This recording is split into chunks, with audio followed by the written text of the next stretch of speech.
de prostituée est devenue aïeule de notre Seigneur Jésus-Christ.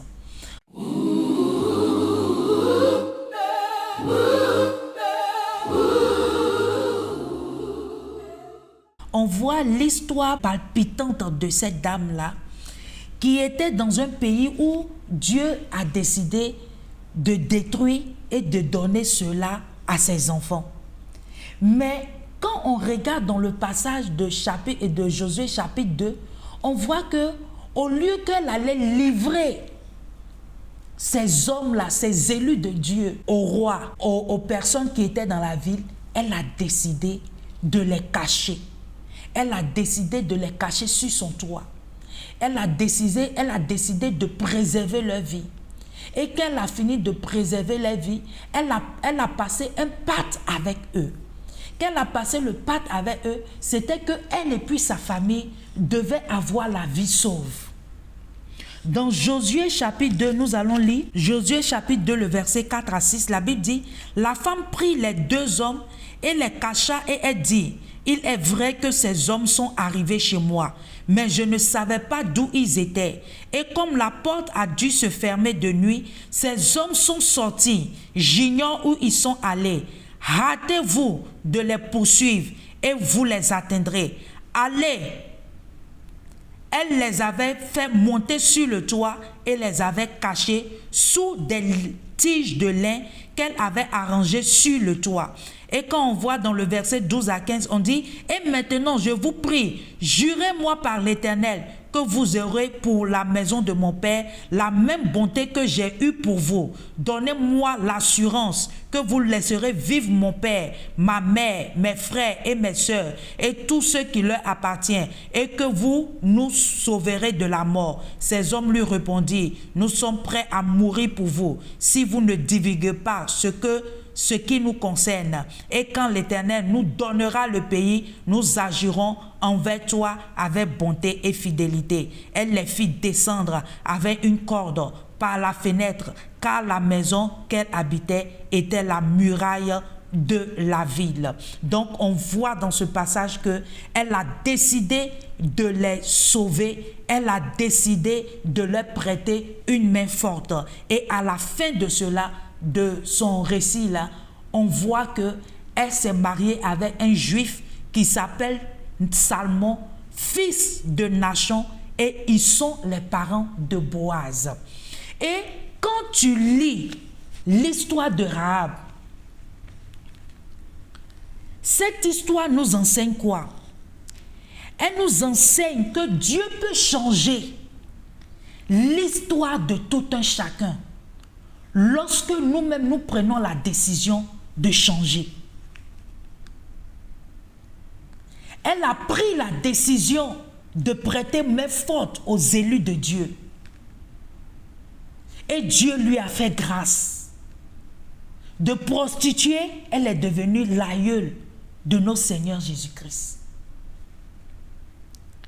Dans Ecclésiaste 7, le verset 8, la Bible nous dit, la fin d'une chose vaut mieux que son commencement. Donc, pour juste dire quoi? Tu peux mal commencer, mon frère et ma soeur. Tu peux mal commencer. Tu peux mal commencer dans ta vie, mais tu peux faire le demi-tour. Tu peux faire un demi-tour. Tu n'es pas obligé de terminer ta vie dans les conditions que tu es actuellement. Dieu te donne la décision ce jour de changer cette vie que tu es en train de mener.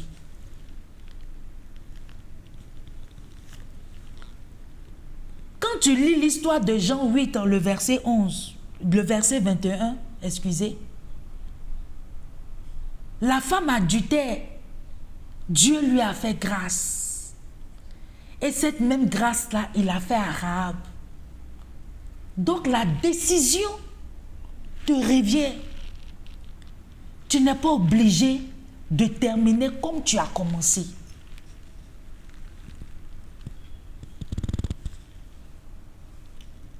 Et le deuxième point, notre Dieu est un Dieu d'alliance. La Bible nous dit,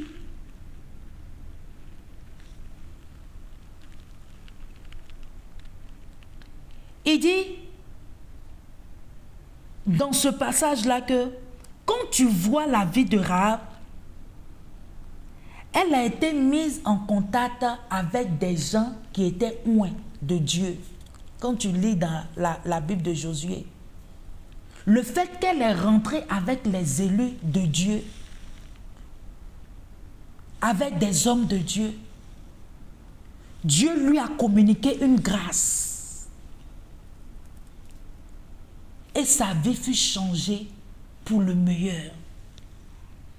Donc Dieu ne regarde pas au passé pour pouvoir bénir une personne.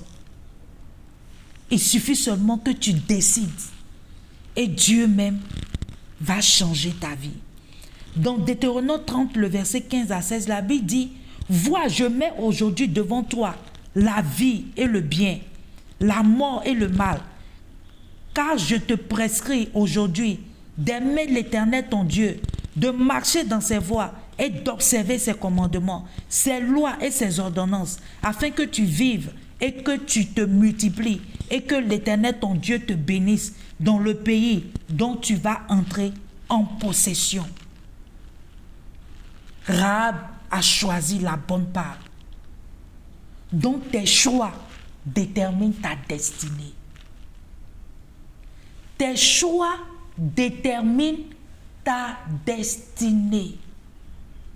Quel est le choix que tu es en train de faire? Quel est le choix que tu es en train de prendre?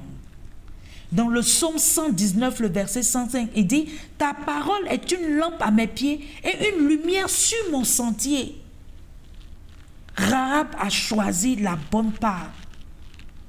Elle a choisi d'aider les élus de Dieu. Elle a choisi d'obéir aux instructions de Dieu. Et en retour, Dieu a changé sa destinée. Donc je prie au nom de Jésus-Christ pour toi.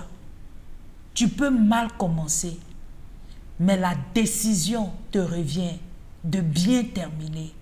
Et Dieu te donne cette opportunité en ce jour, au nom de Jésus-Christ.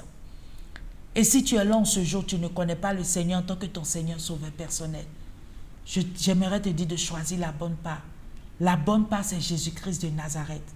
Et si tu es prêt en ce jour, tu vas répéter après moi. Et tu vas répéter, tu vas dire, Seigneur Jésus, je viens à toi tel que je suis. Je sais que je suis un pécheur. Pardonne-moi et délivre-moi au nom de Jésus. Je t'accepte comme mon Seigneur sauveur personnel. Merci Éternel de faire de moi une nouvelle créature. Si tu as fait cette prière, le Seigneur t'aime. Il est là avec toi. Il est avec toi. Et de la même manière, Rahab a trouvé grâce aux yeux de Dieu.